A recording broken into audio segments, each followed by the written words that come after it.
Hello guys, welcome back to our channel Winsworld TV. So boxing update tayo guys sa nilulutong laban ni former 3 World Division Champion Cuadro Alas Angas ng Pinas Jonriel Casimero. Part 2, kung inyo mapapanood ang live ng Pinoy Sakalam YouTubers or PSYT. Napag-usapan dito ang laban na paparating ni Cuadro Alas Jonriel Casimero at sinagot din ng Team Casimero ang mga tanong sa kanila tungkol sa laban ni Tata. Ayon kay PSYT, pabiro niya itong tinanong si Jason Casimero kung ban ito sa Japan. Ayon kay Jason bakit sila baban sila yung naghatid ng pera doon. Sa Japan, hindi ka naman. Sa Japan pa, bakit tayo baban? Tayo yung naghatid ng pera doon. Patay ka. May laman yun, Kuya Lods. May laman yung sinabi mo na yan. Dagdag pa ni Jason Casimero ay naban daw itong si Tata ng 1 year sa Japan tulad ng mga sinasabi ng mga haters ni Cuadro Alas Jonriel Casimero, ngunit magkakaroon daw ito ng laban sa Japan kung saan siya naban tulad ng nagpapakalat na mga haters ni Casimero. Kaya in short guys, kung i-analyze natin ang sinabi ni Jason Casimero na ban si Jonriel Casimero ng 1 year sa Japan pero may laban ngayong year sa Japan, so ibig sabihin hindi naman naban si Casimero sa Japan. At kung totoo ang sinasabi ng mga haters ni Jonriel Casimero na ban ito sa Japan ng 1 year bakit 5 months pa lang ang lilipas ay may laban muli ito sa bansang Japan ayon kay Jason Casimero. Denied hindi ban sa Great Britain. Naban si Tata sa Japan ng 1 year. Pero magkaroon si Tata ng laban sa Japan ngayong year. Ayun. Ayun, kasi mawawala yung ban ngayong year. Naban ka na. Ayun, sabihin natin yung pizza bro. Pwede sabihin natin hindi. Hindi kasi malayo pa eh. Why should Ha? Hindi, malayo pa. Huwag mo natin sabihin yung pizza kasi isang taon pa eh. Bakit malayo bro? Limang buwan na lang. Inasahan nyo masyado sa taon. Langya kayo. Isang taon. Di ba isang taon pa? Bro, bakit mo sinabing isang taon pa di ba? 5 buwan na lang magkaroon na ng laban ulit. Aba. Ayon naman kay PSYT, Kuyang Joseph ay February 2025 wala na itong kontrata kay Masayuki ito ng Treasure Boxing Promotion, kaya nilinaw ni Kuyang Joseph na simula March 2025 ay wala na silang manager at wala rin promotion, pero may laban sa Japan. Bakit ganun naguluhan na ang mga haters ni Jonriel Casimero? Please comment down below mga Casimero haters dyan kung bakit nangyari yun. May manager pala kami? So, libre na kayo. Wala na. Sa February, sa March 1, kayo ay walang promotion at wala ring manager. Brian Soco from Palampon Lake. Hello. Sabi nyo walang laban sa Japan. Pero ang laban sa Japan, ba't may ganun? Ayon kay Jason Casimero ay gumawa daw itong si Mark ng Magic, pabirong dagdag pa ni Jason Casimero na kapag natapos ang laban ni Jonriel Casimero sa Japan at wala siyang sasakyan ay may iipitin daw siya sa Japan sabay tawa na alam naman natin na isa lang naman itong biro. Sabi nyo walang laban sa Japan. Pero ang laban sa Japan, ba't may ganun? Ewan ko kay Mark. Yan siya. Bandulce, shoutout sa'yo. Bandulce. Magawa ng magic si Mark Why should Waku! Magical Waku! live without you? Pero suspended sa Japan. Aba. Pero pagkatapos ng laban, pag wala akong sasakyan, ay ipitin ko talaga yung isa dyan sa Japan. Tinanong din itong si Jason Casimero kung ilang percent na ang kanyang makukuha sa laban ng kanyang kapatid na si Jonriel Casimero. Ayon sa kanya ang dating 10% ay magiging 15% na daw ang kanyang makukuha, at ngayong laban lang naman na ito ang 15% dahil iba na daw ang galawan ngayon ikanya. Dagdag pa ni Jason Casimero na wala silang promoter pero may laban, yan daw ang isipin nyo, dahil pinapakalat ng Casimero haters na wala daw itong promoter si Jonriel Casimero. Ilang ano ka na ngayon? Ilang porsyento ka na ngayon? 12%. Ngayon, 12% na raw yung ano mo. Ha? Nagiging 12% na raw yung ano mo. Ano natin yan, palataas natin yung sweldo ni Twelods. Gawin natin 15%. Gusto mo 20% pa eh. Kalaban ni Cuadro Alas, 15% tayo. Ayan. Oh, see? Hindi natin 10%, gagawin natin 15% kasi Nako, kaya, mukhang 12 hindi na. Galing din yung magic square. Kaya nga, Nagkakatungkot nun ah. demanding ka rin pala sa percentage, ha? Mag-global news ka na. Ngayong malalapit na laban ng 15 lang tayo, yun lang. Yung iba pa 2%, 1%. Ang increase, ikaw, ang pag-increase ka, 5% ang increase, ha? Oo, kasi ibang galawan ngayon eh. Kaya sinagot ni Jason Casimero na walang promoter pero may laban, yan ang isipin nyo habang nagbabawas kayo sa CR at kung maniniwala kayo sa mga haters ni John Riel Casimero ay isa kayong walang alam kundi ang manera lang, dahil kung iisipin mo ay talagang meron silang paparating na laban panigurado ay meron na yang promoter. Wala tayong promotion pero wala tayong promoter pero may laban tayo. Yan yung ano ninyo, isipin niyo pag tumatay kayo. Ganun? Dagdag pa ni Kuyang Joseph ng TSYT, na walang promoter, walang manager, pero may laban tapos nakaban daw sa Japan pero may laban sa Japan, sabay halakhak ang team Casimero na tila may pinapatamaan na isang tao na mahilig gumawa ng kwento. At alam nyo kung sino ang mga yon. Ganun? Oo. Walang promoter, walang manager, pero may laban. Teka. Tapos nakaban sa Japan, pero ang laban sa Japan, parang magulo. Ba't? Pero bad sa Japan. Nakakaloko yun. Walang promoter, walang manager. Paano nangyari yun? Paano nangyari yun? Journey high. Daming maniniwala niyan, walang manager, walang promoter, ban sa Japan, pero may laban. Hello? Sa Japan. Sa Japan. Parang sa Japan, pero may laban sa Japan. Lahat wala, pero may laban sa Japan. May laban sa Japan kasi. Anong laban yan? May laban sa Laban-laban. Japan kasi yung suspension mawawala na sa October. Sabi niyo, kasi meron ako mamaya. Laban, Jason, kasi meron lang yan, ha? Ang niluluto ng mga kalaban niya ay isang hapon at magaganap din mismo sa bansang Japan. Ayon sa live ni Kuya Lods, marami ng promoter ang lumapit sa kanila para e-promote ang laban ni Cuadro Alas Angas ng Pinas John Riel Casimero.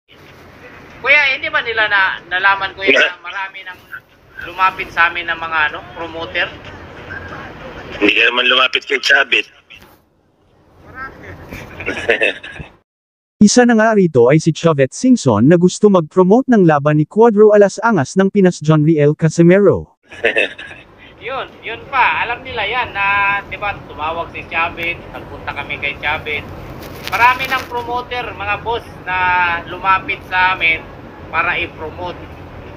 Dagdag pa ni Jason Casimero, kapatid ni John Riel Casimero. Patungkol naman kay Masayuki ito, dahil expired na ang kontrata ni John Riel Casimero ay pwede rin naman daw elapit kay Masayuki ito, dahil may komunikasyon na sila sa isa't isa.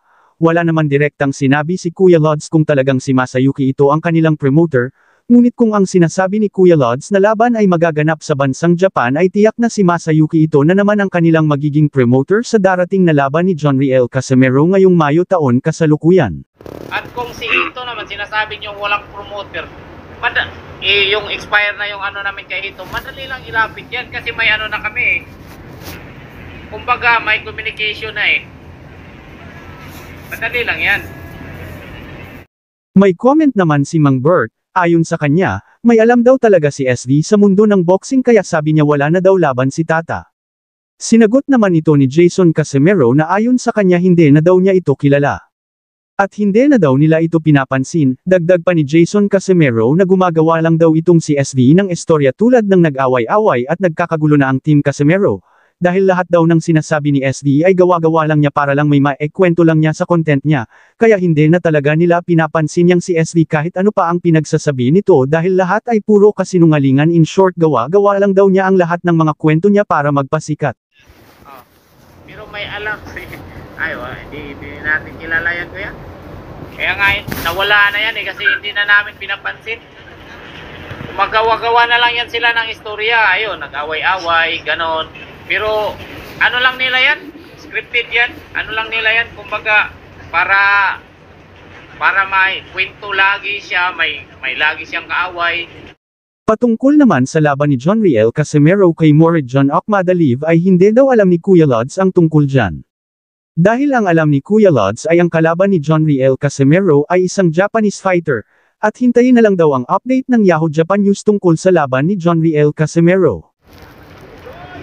Yung akma dalit, hindi natin alam, hindi naman, ako, yung sinasabi nyo, may laban, hintayin nyo lang, na yung ano na, sino yan, basta taga-Japanese pa rin, Japanese pa rin yung ano, hintayin nyo, huwag kayo maghintay sa, Taga-Japan. oo, sa Yahoo Japan.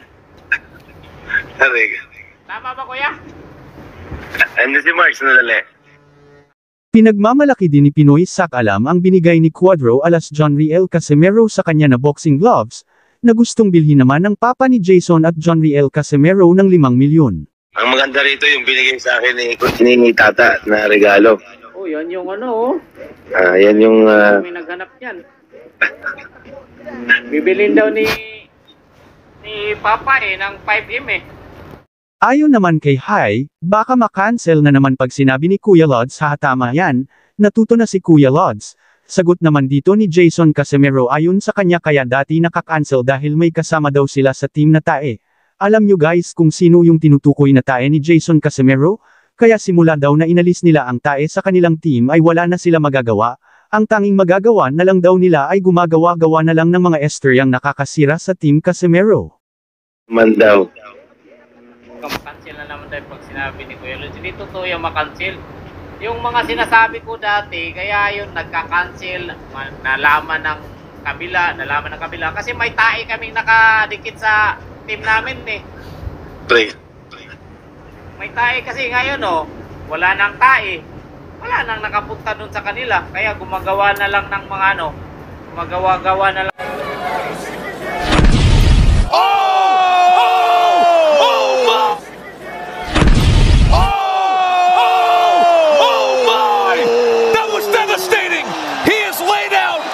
Hello guys, welcome back to our channel Winsworld TV. Junto Nakatani ang nakahanay na naman na gusto makalaban ni former 3 World Division Champion, Cuadro alas angas ng Pinas Jonriel Casimero, dahil alam naman ng karamihan na ang laban ni Naoya Inoue versus Jonriel Casimero ay medyo malabo na mangyari, dahil talagang hindi pinapansin ni Naoya Inoue itong si Cuadro alas angas ng Pinas Jonriel Casimero kahit ano pa ang gawin niyang pagpapapansin dito. Ngunit ang labanan Jonriel Casimero versus Junto Nakatani, ay sobrang laki ng pag-asa na maikasa ito. Dahil kung itong si Jonriel Casimero, ay magiging champion sa 122-pound Super Bantamweight Division, kung sakaling iwanan na ni Naoya Inoue ang kanyang titulo na hawak sa Super Bantamweight Division, ay pwede nang upuan ni Jonriel Casimero ang division sa oras na umakyat na ng timbang itong si Naoya Inoue. Sa bagong henerasyon kasi ngayon guys ay ang mga bagong titulo ang pinagbabasihan sa laban. In short hindi kalalabanan ng mga Hapon, kung hindi ikaw ang mandatory challenger. Uhaw na uhaw kasi ang mga Hapon pagdating sa titulo. Kaya kung si Jonriel Casimero ang maging champion sa naturang division ay tiyak may pag-asa itong si Jonriel Casimero makalaban si Junto Nakatani. Kakayanin kaya ni former 3 World Division Champion Cuadro alas angas ng Pinas itong si Junto Nakatani. Halina't panoorin natin sabay-sabay ang mga knockout highlights ni Junto Nakatani, kung gaano nga ba kalakas ito. Head right now. Doubles up the uppercut and then goes with a knockdown, scored with a right uppercut. Oh! A straight left hand. Oh my! That was devastating. He is laid out in brutal fashion. With red. He's not a volume puncher by any means. No. When he throws with bad intentions. He wants to do damage with both hands. But he opens himself up quite a bit when he does get in front of a guy. Oh, good hard left hand connects there from Nakatani. Impressive. Ooh. Hard left hand, and that one buckled Yamauchi, who was holding up. Buzzed at the end of the opening round.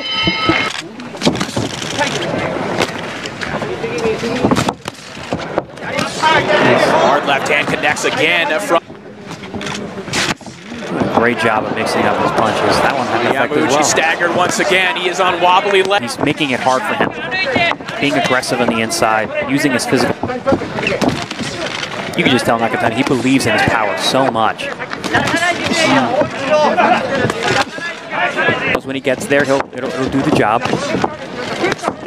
Yamauchi just out of position and eating uppercuts right now. Great physicality from Nakatani there. Oh, there's that left hand again. Uppercut is the last thing you want to get hit with. Good right hand from Yamauchi.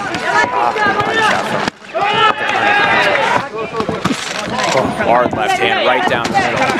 Another one comes behind it.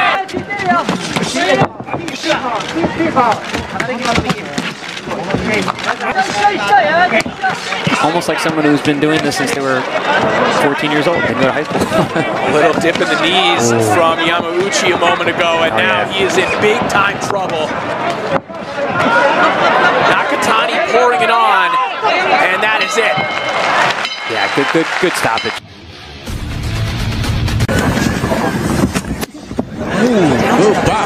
Nice shot. That one hurt. That delayed reaction drops Cortez in round 5. Thinking what he was doing. 30 seconds left here to go in round 5. Will Junto Nakatani be able to finish?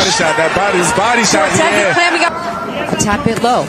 Oh, and that one snaps the head back of Cortez. Cortez clearly more chances. Body again, yeah. Strong shot there. Ooh. Combination there from Nakatani. You know, how are we going to live up to the expectations based on how Bob performed in? He's got hit with a good left hand. Back to the gym. Oh, good shot there. That hurt, yeah. That hurt looking Cortez. for the finish here in round 12. Cortez holding on for life. Junto Nakatani. マグラも一発出しましたけど、右のノーモーションがパッとくるんで、ですね。相手を左ストレート、左のボディ、サイドボディ、ロングをやっていく、効きましたか？効きましたね。左のストレート。山中さんも中谷の左のロングフックというのも注目されていますが、上当たってから左ストレート、右のボディにも入れてましたからね。まだマグラモはプロのリングでダウンは1、ただ接近戦も磨いてきた右のフックを見せました中谷潤人です。辻岡さん、マグラモ陣営なんですが、やはりこの距離感なんだと、もっと距離を詰めていけと、そして自慢のアッパーを出していけと、そんな指示ですね。山中さん、やはりこの距離、そして自慢のアッパーということですね。そうですね、この距離も中谷選手もうまい。そしてボディにパンチを集めていくと、父親のメルビンさんも、興奮して立ち上がって関係戦い方で迷わして、左のボディ、左のアッパー、もう一度左のボディです。いいですね。この世界タイトルマッチに向けて接近戦より磨いたという話をしていましたね。より磨いてますよね。ボディのパンチも結構ダメージ与えられてるんで。左のストレート、ガードが下がったところ、得意ですからね。あれでさらにまた左ストレートも当たるでしょうから。そうなんですね。右のパー、さあ左のボディも当たるやつになりますからね。ここをポイントと見たが左のフック大きく打っていきました中谷潤人。いや、心折れるチャンスですよ。左のパー、体が飛びきた中谷潤人立ってきました。いや、ここでレフェリーが止めました。中谷潤人世界To see this fight start to unfold as the rounds progress. That's a big. Nakatani has his timing down already. Boom. Oh, there's a right hand that wobbles him. He landed it right on the temple. Nakatani digging to the body here, and this is a distance that really favors Acosta. Punch for punch. That's got to be worrisome. As he lands, Acosta has to. Yeah, he has to try to weather that storm. You don't know how bad that nose is. The blood that Acosta's swallowing here in the heat in Tucson, Arizona. That's worrisome. And the punches from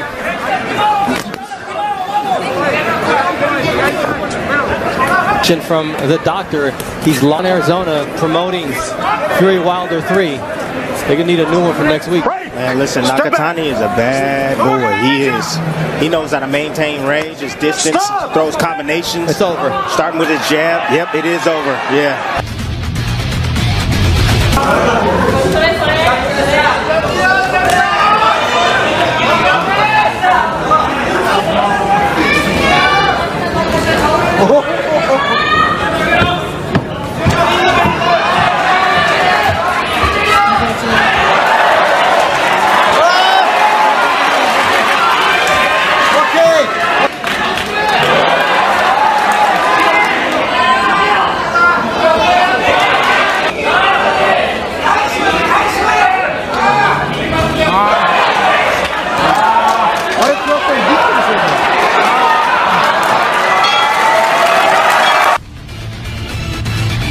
潤斗21歳左いきなり武器じりっと距離を詰めていくのが青の望月打っていく大優勢ということが分かりましたが、このままポイントでいきますか。手を狙う、どういった試合の終わらせ方考えているでしょうか。ジェリーもう一まあ一番打ちやすい距離なんですね。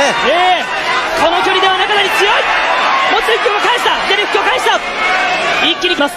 18戦目、アッパー左だ。もう望月右目がもう塞がりかけてますよね。はい、強打をやめない中谷左右。まあここで、手が止まる。レベリー止めた、レベリー止めた。ここで激戦に終始。気につなげてきましたこのボレスです。この左のパンチ。いやーテレスさん、思わずボレスが後ろにこう行ってしまうほどのパンチ力ですね。そうですね。左はね本当強いですよね。遠い距離からね本当打ってますよね。はい。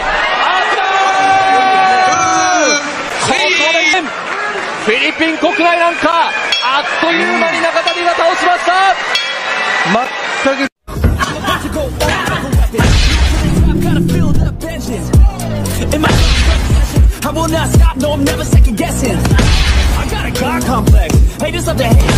So kampo ni Naoya Inoue, pagbayarin ng malaki dahil sa hindi pagtupad sa usapan, sa pagitan ng Team Inoue at Top Rank Promotion, Bob Arum galit na galit na.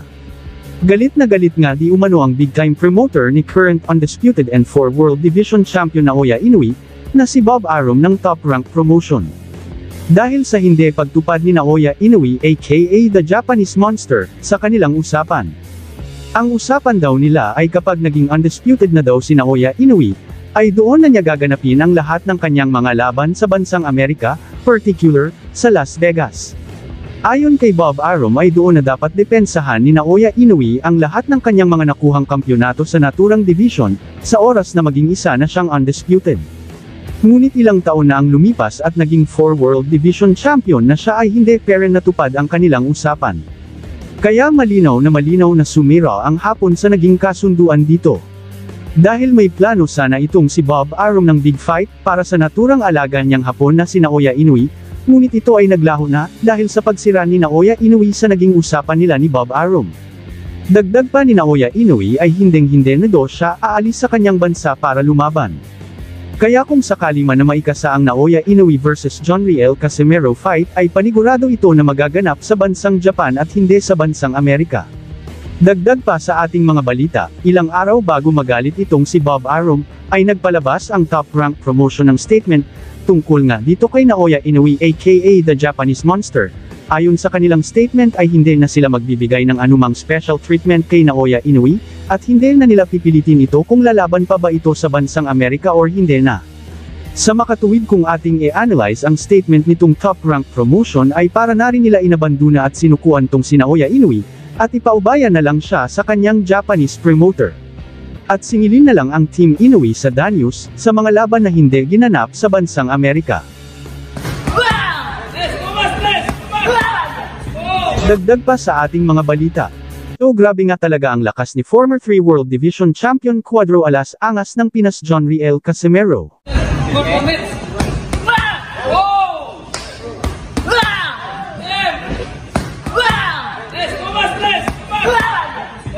Maski ang MMA fighter na si Vin Diesel ay ramdam na ramdam niya ang lakas ng tinaguriang angas ng Pinas John Riel Casimero. Kahit malaki ang agwat ng kanilang laki, ay mahahalata mo dito na kayang-kaya patumbahin ni John Riel Casimero ang malahig antay niyang kasparring mate na si Vin Diesel. Bawat suntok ni Cuadro Alas John Riel Casimero ay rinig na rinig dito ang malakas na impact ng kanyang suntok. Nangangahulugan na isa talagang napakalakas sumuntok at isang malakas na nilalang itong si John Riel Casimero. Sobrang napahanga talaga dito ang MMA fighter na si Vin Diesel, kay John Riel Casimero, dahil ayon sa kanya ngayon lang daw siya nakatagpo ng isang boksingero na grabe sumuntok at pwede maging sumunod na Manny Pacquiao. Ramdam talaga ang lakas ng isang suntok ni John Riel Casimero sa pamamagitan ng tunog kapag tumama ito sa target.